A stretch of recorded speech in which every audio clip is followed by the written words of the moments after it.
नमस्कार, मैं अतुल चतुर्वेदी फिरोज़ाबाद से बोल रहा हूँ।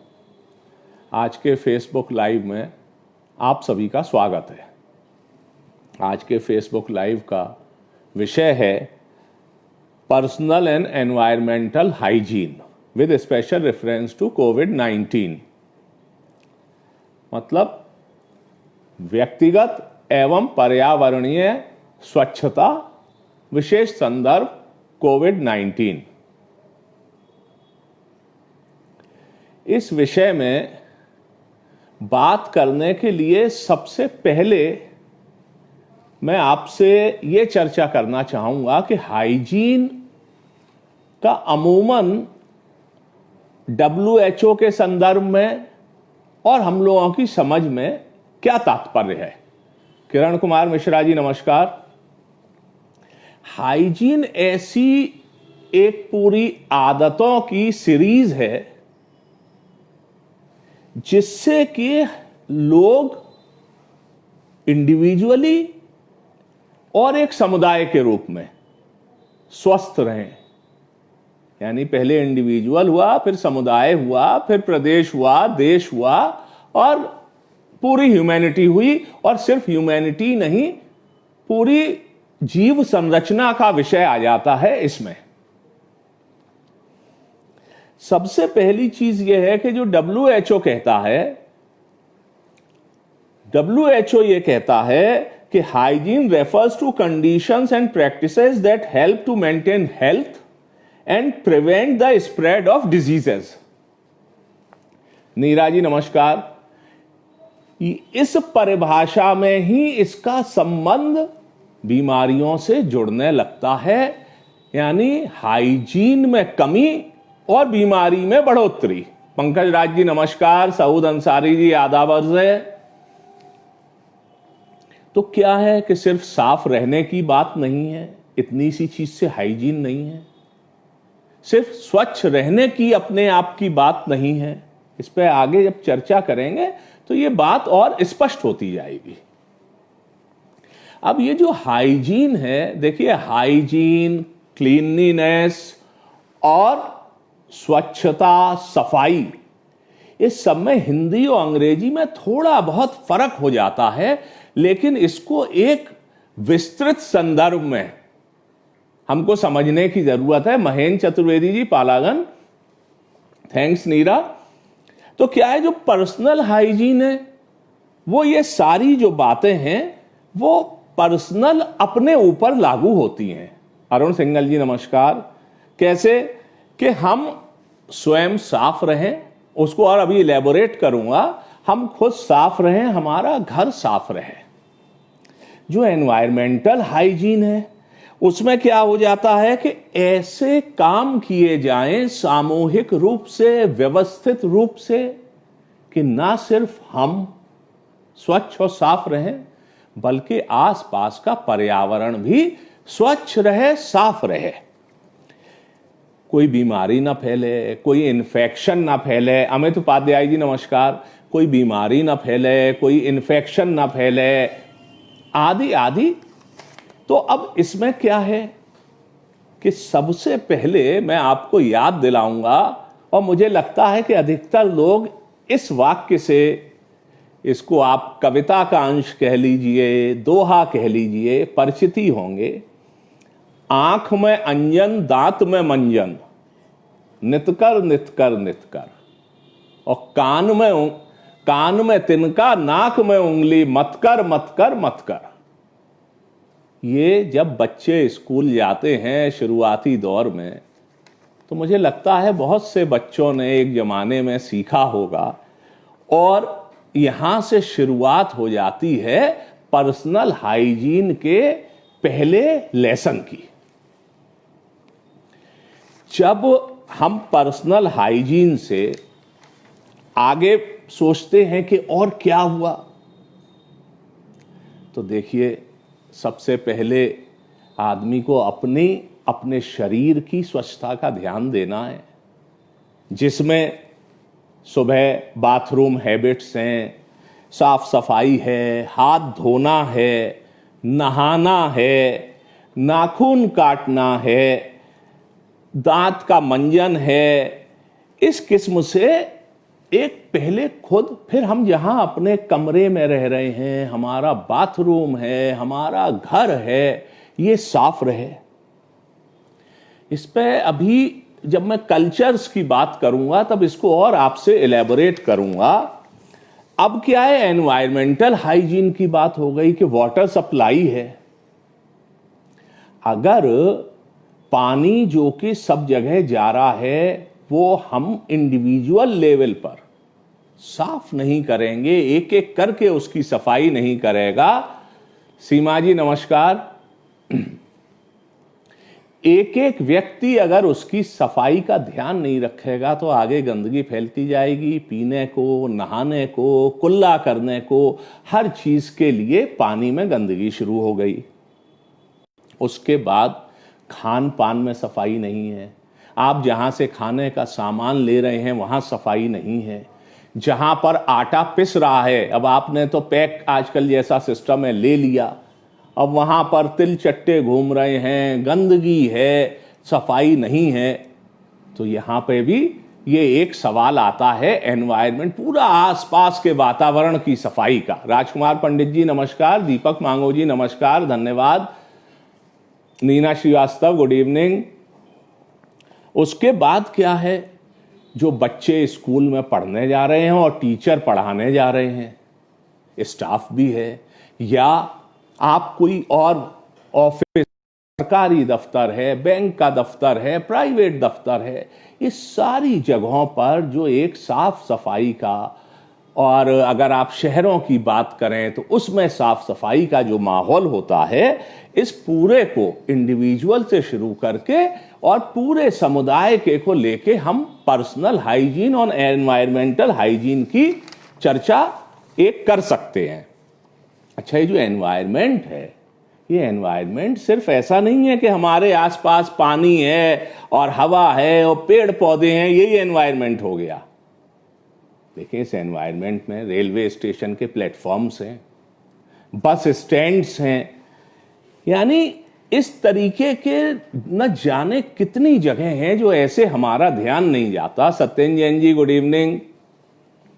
ऐसे हमारा ध्यान नहीं जाता, लेकिन हम अगर सोचना शुरू करें तो अपने घर, अपने कमरे से निकल के और बाहर तक जहां जहां जाते हैं, तो ये जो स्वच्छता है, जो सफाई है, जो हाइजीन है, ये एक दूसरे से कड़ियां मिली हुई हैं, और जहां जिसने चूक कर दी उसका खामियाजा न जाने किस किस को भुगतना पड़ता है। नीरज वर्मा जी गुड इवनिंग, शैलेंद्र शर्मा जी स्वागत है। अब इसमें क्या बात आती है, अगली बात ये आती है कि देखिए, ये जो स्वच्छता है और हाइजीन है, इसके कंसेप्ट देश, काल और परिस्थिति इसके अनुरूप बदलते भी हैं, कल्चर्स के अनुरूप भी बदलते हैं। आप इस बात पर हो सकता है कि थोड़ा ताज्जुब कर सकते हैं, लेकिन देखिए, मैं आपको इसका उदाहरण देता हूं। क्या है उदाहरण कि जैसे सबसे पहले मैं बात करूंगा एक आपसे प्राचीन संस्कृति में ही ये चीजें जोड़ दी गई थी, हर संस्कृति में। It's not about India only. Subhash Chandra ji नमस्कार। कैसे कि जैसे हम लोगों के यहां आप देखिए, पहले खान पान में ये था कि चौके में खाना बनेगा तो बिना नहाए नहीं जा सकते, पूजा में जाएंगे तो बिना नहाए नहीं जा सकते। अब वो उन्होंने कनेक्ट कर दिया इस चीज को कल्चर में, थोड़ा रिलीजन से, थोड़ा इससे, बट उसके पीछे बेसिक कंसेप्ट ये है कि जो खाना बनाने की जगह है वो शुद्ध होनी चाहिए। पूजा में आप फूल चढ़ाएंगे, अब वैसे तो बड़ा अच्छा लगता है कि आदमी भगवान पे फूल चढ़ा रहा है, बट उसके पीछे भी एक गहरी सोच है कि अगर फूल चाहिए तो पेड़ पौधे चाहिए, पेड़ पौधे चाहिए तो उसके लिए वातावरण की शुद्धता अपने आप बाई प्रोडक्ट के रूप में आपको मिलेगी। और ऐसा नहीं है कि हमारे यहां जनेऊ था, यज्ञोपवीत जिसको कहते हैं, तमाम चीजें ये इससे जुड़े थे। बट ये सिर्फ हमारे ही कल्चर में नहीं है। जो इस्लाम है, इस्लाम, ललित शर्मा जी नमस्कार, जो इस्लाम है, इस्लाम में क्या है? वजू है, गुसल है। अगर आप 5 बार नमाज पढ़ेंगे तो 5 बार कोहनी तक हाथ धोएंगे। अब वो जहां से इस धर्म का ओरिजिन हुआ है वहां पानी कम है तो वो 5 बार नहा नहीं रहे,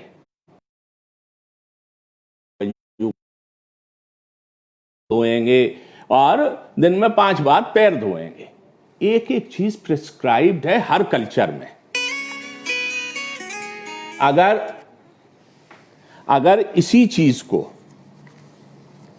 आप इस इस्लाम की मैंने आपको बताई, जो हिब्रू कल्चर है, हिब्रू कल्चर में यानी जो इजराइल में जो धर्म है, यहूदी धर्म है, उनके यहां भी इस कल्चर में क्या है कि चाहे नाखून काटना हो, चाहे नहाना हो, ये उन्होंने एक तरह से कल्चरली सिंथेसिस कर दी है, एक दूसरी चीजों से जोड़ दिया है। जहां तक हिंदुस्तान का सवाल है, प्राचीन संस्कृति का सवाल है, तो जिन लोगों ने इतिहास पढ़ा है वो कुछ बेहतर, नहीं पढ़ा है वो भी जानते होंगे कि जो ईसा पूर्व 3500 से 4000 वर्ष पहले हड़प्पा मोहनजोदड़ो यानी सिंधु घाटी की सभ्यता थी, वहां ड्रेनेज का, निकासी का, पानी का कितना अच्छा सिस्टम था। वहां पर शौचालय घरों में अलग अलग जगह और गुसलखाने बने हुए हैं। यानी आपको ये चीज प्रमाणित रूप से मिलती है कि स्वच्छता पर, हाइजीन पर कितना ध्यान था। और उस ध्यान में थोड़ा धर्म का पुट देके, थोड़ा भय का पुट देके, हालांकि उसकी कमी ये हुई कि उसकी लॉजिक जब लोगों को समझ में नहीं आती है तो बहुत से उससे दूर भी भाग जाते हैं। हड़प्पा संस्कृति के अलावा जो हमारे यहाँ वैदिक संस्कृति है, नवनीत शुक्ला जी नमस्कार, उसमें ईशोपनिषद में कहा गया है कि ये जो पूरा का पूरा ब्रह्मांड है, ये सबके लिए, जितने जीव हैं सबके लिए बना हुआ है। मतलब कोई आदमी को, ये आदमी नहीं, मेरा मतलब किसी क्रिएशन से है, उसको ये हक नहीं है कि वो दूसरे के लिए ऐसा करे कि डिस्टरबेंस हो। सबको एक दूसरे के साथ रह के इस प्रकृति के लाभ उठाने हैं। मेरा मतलब यह है कि धार्मिक ग्रंथों में भी इस चीज की चर्चा अच्छी तरह से दी हुई है। अब धर्मशास्त्रों की बात हो गई।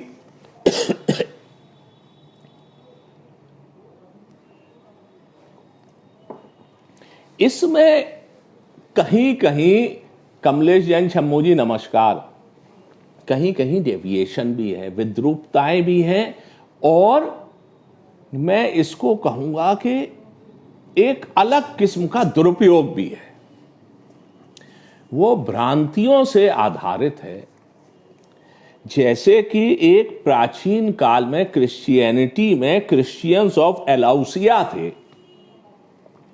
उन्होंने क्या किया कि जब आप धार्मिक रूप से शुद्ध हो गए तो आपको शारीरिक रूप से नहीं है, न नहाने की जरूरत है, न सिर धोने की जरूरत है, न कपड़े बदलने की जरूरत है।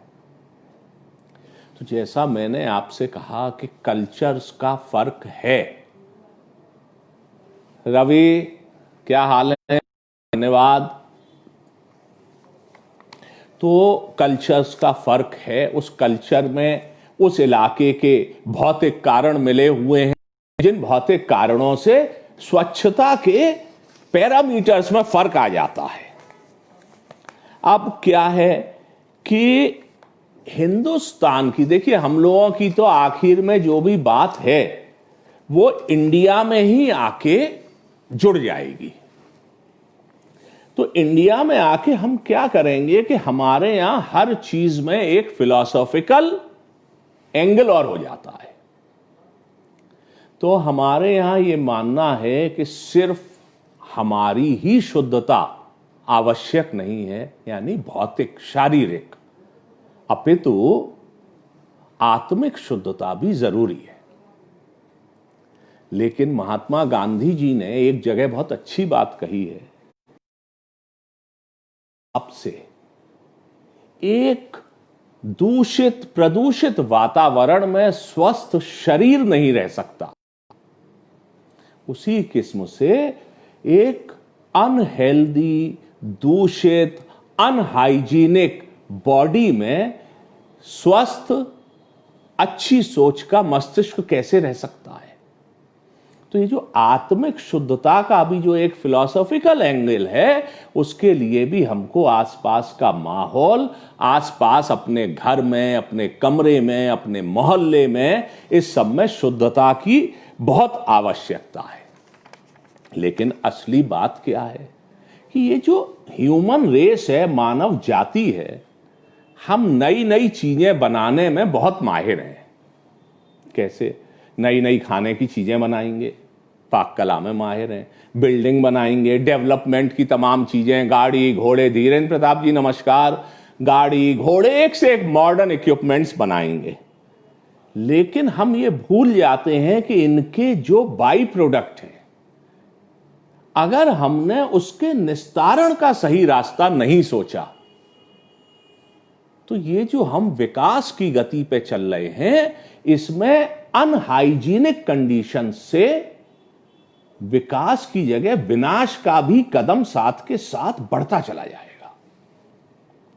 देखिए, शुरुआत कहां से करेंगे इसको कि आपने खाने की चीजें बनाई, एक से एक पकवान बनाए, लेकिन यह भी तो एक सत्य है कि आप कितना भी अच्छा खाइए, कुछ खाइए, लेकिन मल का भी एक बाई प्रोडक्ट होता है। अगर आप उसके लिए सैनिटेशन पे ध्यान नहीं देंगे, सरकारें कुछ भी कहती रहें कि खुले में शौच जाना बंद है, सब है, मैं इस पर बहस में नहीं जाऊंगा, लेकिन हम आप जानते हैं कि दुर्भाग्य की बात है अभी भी कि लोगों को खुले में शौच जाना पड़ता है। कुछ मजबूरीवश, कुछ आदतवश बहुत से लोग जाते हैं। उससे जो गंदगी, जो बीमारी, जो अनहाइजीनिक कंडीशंस हैं, बात सिर्फ उसी की नहीं है। आप रेलवे स्टेशन जाइए, आप बस स्टैंड जाइए, आप धार्मिक स्थलों पर जाइए, तो देखिए मक्खी, मच्छर, चूहे, न जाने कितने लोगों के घर के किचन होंगे और बॉक्स रूम होंगे जिनमें चूहे आते हैं, जाते हैं, गंदगी फैलाते हैं, बीमारी का भय लाते हैं। तो ये जो है, आप किसी मल्टी स्टोरेड बिल्डिंग के आसपास से, हम लोगों की जो पर्यावरणीय समझ है, उसमें हम लोग इस चीज की भी चिंता कर लेते हैं कई बार कि ऊपर से कोई गंदा पानी ना फेंक दे, ऊपर से कोई थूक ना दे। ये चीजें देखने में और बातचीत करने में बहुत छोटी छोटी लगती हैं, लेकिन जब आप इस चीज को रियलाइज करें कि क्या उसमें गंदगी आई, कोई बैक्टीरिया तो नहीं है, कोई वायरस तो नहीं है, तो ये सारी जो चीजें हैं, ये चीजों में एक छोटी सी चीज का जो परिणाम है वो बड़ा भयावह और बहुत बड़ा हो सकता है। इसीलिए महात्मा गांधी ने तो स्वच्छता की तुलना ईश्वर से कर डाली है। मेरा आपसे आज इस चर्चा का एक बहुत बड़ा मतलब क्या है कि देखिए, अगर हमने अपने आप को अवेयर नहीं किया, कमल चौधरी जी नमस्कार, हम खाली यही सोचते रहे कि नहीं भाई पर्सनल हाइजीन क्या है, सुबह उठे मंजन वंजन किया और निकल लिए, नहीं, आपको ये ध्यान देना पड़ेगा। और खास तौर से अब जब ये कोरोना का ऐसा आतंक है, आप सोचिए कि आज हो रहा है ना कि हमको सैनिटाइजर से हाथ साफ करने हैं बार बार, हमको मुंह पे मास्क लगाना है, वो तो परिस्थिति ऐसी आ गई है। बस बात यही है इसमें कुल मिला के कि वायु के माध्यम से वायु को प्रदूषित करता हुआ ये कोरोना का वायरस आ रहा है, तो आपको मास्क भी लगाना है। आपके हाथ से आपके मुंह पे छू के जा सकता है, तो आपको उस हाइजीन का भी ध्यान रखना है। आपके नाखून में छिपके कोरोना का वायरस, कोरोना में खाली नाम इसलिए ले रहा हूं कि ये जो अपनी बातचीत है ये कोविड के टाइम में हो रही है और विशेष संदर्भ कोविड का ही है। दूसरे, आप सोचिए कि अगर हमारे यहां जैसे एक स्मार्ट सिटी का कंसेप्ट चल रहा है, जो स्मार्ट सिटी का कंसेप्ट है ये भी अलग अलग स्थानों के हिसाब से अलग अलग लोगों के लिए, अलग अलग देशों के लिए, अलग अलग आर्थिक स्थितियों के लोगों के लिए ये फर्क है। हमारे यहाँ स्मार्ट सिटी का मतलब केवल इतना ही है कि हम जहां पर रहते हैं वहां थोड़ी साफ सफाई हो जाए और निकलें तो सड़कें वड़कें ठीक हों। जो लोग महानगरों में रह रहे हैं वो चाहते हैं कि सिग्नल में भी स्मार्ट हों, ट्रैफिक जैम नहीं हो। लेकिन आप एक चीज सोचिए कि इसमें यह भी सोचना है कि जो एनवायरमेंटल हाइजीन के लिए कह रहा हूं कि हमने अपनी सफाई तो कर दी और हमने मान लीजिए बाहर डस्टबिन में उनके निर्देशानुसार कूड़ा का निस्तारण भी कर दिया, किंतु अगर उसका जो बड़े लेवल पर, मनमोहन पाराशर जी नमस्कार, उसका बड़े लेवल पर सही निस्तारण नहीं हुआ, लैंडफिल में डाल दिया गया, कई जगह होता है नदियों के पास फेंक दिया गया, तो वो गंदगी है। ये हो सकता है कि हमारे घर से उठ गया। बात यही है कि हरिद्वार से गंगा जी को जब साफ करने का सोचेगा आदमी तो हरिद्वार से हुगली तक हर किसी को सोचना पड़ेगा कि वो गंदगी ना फैलाए। स्वयं की स्वच्छता और पर्यावरण की स्वच्छता, तभी सबका भला होगा। आप बताइए, अगर हम जिन शहरों में रह रहे हैं या जो बड़े शहरों में लोग रह रहे हैं और उन्हीं शहरों में स्लम्स भी हैं, आप ये सोच सकते हैं कि आपसे 2 किलोमीटर दूर, 3 किलोमीटर दूर अगर अस्वच्छता है, और वो जानबूझ के नहीं है, एक तो अवेयरनेस की है और एक इंफ्रास्ट्रक्चरल है, तो वो है, तो वो अस्वच्छता का असर हम पर नहीं आएगा। इस चीज पर ध्यान देना बहुत आवश्यक है। और इस कोरोना ने खतरे की घंटी नहीं बजाई है, ये तो पूरा का पूरा खतरे में हम लोग डूब गए हैं। अब जैसे मैं आपको बताऊं कि एक किस्सा इसी से जुड़ा हुआ है गलतफहमियों का। जो नाजी जर्मनी के लोग थे उन्होंने ये एक कल्चरली फैला दिया, जो यहूदी लोग हैं जिस किस्म से चूहे आदि प्लेग के कीटाणु लाते हैं और अन्य जीव जंतु लाते हैं, वैसे ये यहूदी लोग लाते हैं। और हम लोगों को मालूम है कि वहां क्या हुआ था। मैंने इसको यहां मेंशन इसलिए किया है कि हमको ये चीज समझ के रहनी है कि भाई ये जो सफाई स्वच्छता है इसमें एक दूसरे के ग्रुप से और इस सबसे कोई फर्क नहीं है, सबको ध्यान रखना है। और हर कोई व्यक्ति जब ध्यान रखेगा तभी ये एनवायरनमेंट की सफलता का मसला हल हो पाएगा। और आज जब ये कोरोना का समय चल रहा है तो देखिए, हमें तो ये सोचना चाहिए कि हम लोग जो हैं जिस हेरिटेज से आते हैं, हमारी जो हेरिटेज है, हमारी हेरिटेज में निश्चित तौर पर सफाई पर ध्यान दिया गया है। लेकिन आज सोचने का विषय यह हो गया है कि अपनी सफाई के अलावा हमने मंजन कर लिया, हमने आंख में अंजन, दांत में मंजन, सारी चीजें कर ली, लेकिन अपनी सफाई के बाद वातावरण में, आसपास के माहौल में अगर सफाई नहीं होगी तो उसके जो दुष्परिणाम हैं वो दुष्परिणाम आखिर में झेलने हम ही को पड़ेंगे। तो सवाल यह है कि इसके लिए करना क्या चाहिए। पहली चीज तो यह है कि हमको स्वयं को तो करना ही है, अपने परिवार में बच्चों को तो सिखाना ही है, अपने संस्थानों में इन चीजों का ध्यान तो रखना ही है। लेकिन इसके साथ ही साथ जो एजुकेशनल इंस्टीट्यूट्स हैं, जो व्यापारिक संस्थान हैं, इन सारी जगहों पर जो लोग आपको लगता है कि जिनको एजुकेट करना चाहिए, एक नियम से बात नहीं होगी कि थूकने में, अब जैसे बहुत सी जगह हम लोगों ने क्या देखा है, सीढ़ी जीने होते हैं वहां मोड़ पर धार्मिक तस्वीरें लगा देते हैं जिससे कोई व्यक्ति वहां थूके नहीं। विनोद राम जी नमस्कार। मेरा कहना यह है कि हमको अपने अंदर ये कल्चर डेवलप करना है कि सिर्फ अपने घर की सफाई नहीं, पूरे माहौल में जितनी सफाई है वो रखनी है, पर्यावरण का ध्यान रखना है। और इसके अलावा एक चीज ये ध्यान रखनी है कि ये जरूरी नहीं है कि खाली हमने सफाई का ध्यान रखा तो वातावरण में सफाई रहेगी, खाली हमारा घर साफ है तो आसपास अगर कोई स्लम्स में रह रहा है, कहीं गंदगी है, तो हम पर असर नहीं पड़ेगा।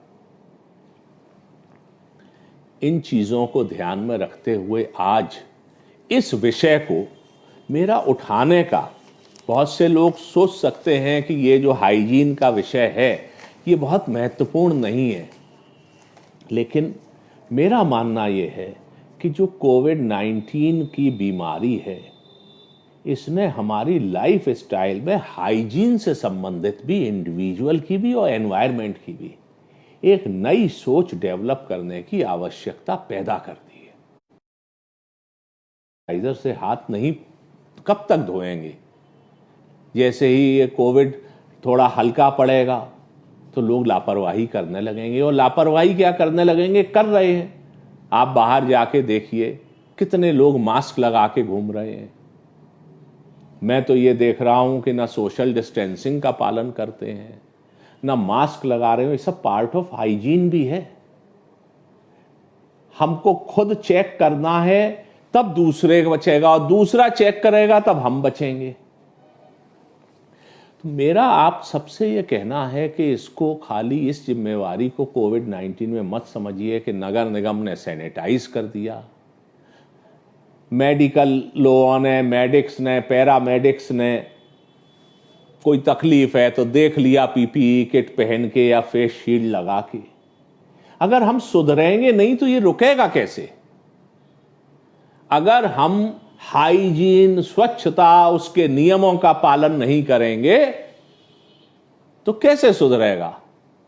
प्राची वेलकम, अर्चना देख रही हैं, वेलकम।